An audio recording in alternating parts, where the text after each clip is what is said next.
Well, it was after we went off the air on Friday when the Princess of Wales revealed a cancer diagnosis, a diagnosis that came to light after her abdominal surgery. Here's a little bit of the statement that she released. This, of course, came as a huge shock.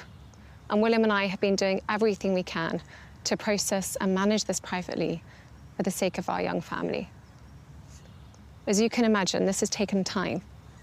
It has taken me time to recover from major surgery in order to start my treatment. But most importantly, it has taken us time to explain everything to George, Charlotte, and Louis in a way that's appropriate for them and to reassure them that I'm going to be okay. So with both King Charles now and the Princess of Wales revealing their cancer status so closely together, it's a reminder that the disease, of course, doesn't discriminate based on age or status.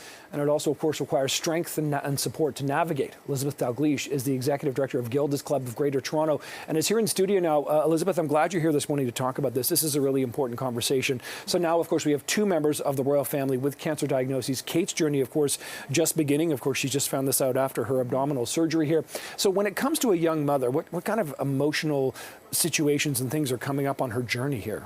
Well, certainly concerns about her children and how she's going to explain this to her kids. And I think sometimes the question even crosses the mind of whether or not you do explain it to your kids and whether or not you talk about it at all. And I think, you know, one of the things that we do at Gilda's Toronto is to really encourage and talk to families about how they can support their kids through this diagnosis that the parent is experiencing. Is it age-based? Is it maturity-based? I mean, it must be a difficult balance, right, to try to find what words to say. Yeah, we do. We actually have support groups not only for the parents, but for the children as well. Yeah. And so parents can do counseling, individual counseling. We call it Careful Steps, where they can learn how to speak to their children in a child-appropriate and an age-appropriate way. And then also the support groups themselves for kids that are age-appropriate and, you know, they're with other kids in the same age category, up to teens. So we serve kids from 4 to 19. And they're not kids with cancer. They're kids who have a parent or a guardian with a cancer diagnosis and a sibling sometimes. Right. So for the sick parent, the ill parent here, treatment obviously is the priority. But what are sort of the other priorities here that sort of come into play? Because in some cases, you know, you're still raising your family, you know, living at home, maybe trying to work as well. How do those get managed? Well, I think it's really understanding what your primary concerns are. And, you know, Gilda's Toronto really helps with that, and talking to other people, you know, who are going through this can be very, very supportive. And understanding, too, that, you know, what your primary needs are, how you care for yourself, getting that mental health support, and also being around other people who understand what you're going through is really, really important.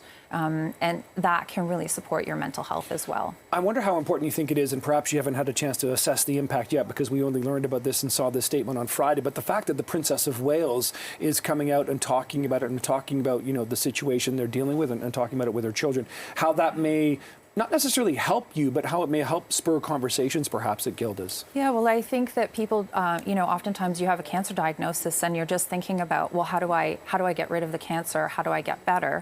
And there's the medical side of that, and you absolutely need to, you know, get that treatment. But there's also the mental health part of it, right? And so, you know, we really want people to understand that we are here and you can get support, and that you can get support for your whole family. And that when your family is getting support, the person with the cancer diagnosis also feels better. And we know that there's evidence that shows that, you know, your treatment outcomes are improved when you get that mental health support.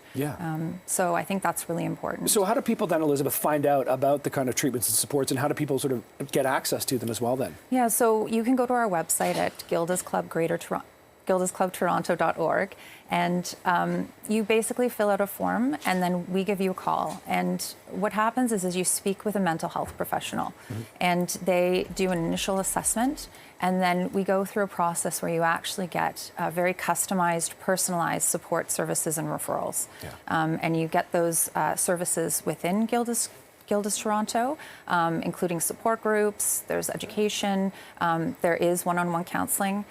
We actually have a counseling program that's called Prep Talk, and it's for the person who's been newly diagnosed, or maybe you've had a secondary diagnosis, and you have the opportunity to speak with a mental health professional and identify your concerns, and then prepare for that next meeting that you have with your oncologist. And so you really have clear questions that are the outcomes from that meeting. It's a very, very supportive program. That's such an important element to your overall sort of care programs, indeed. Okay, Elizabeth Dalgleish from Gilda's Greater Toronto, thank you so much for being here. Really great conversation this morning. Thanks for letting us know. Thanks, Nick.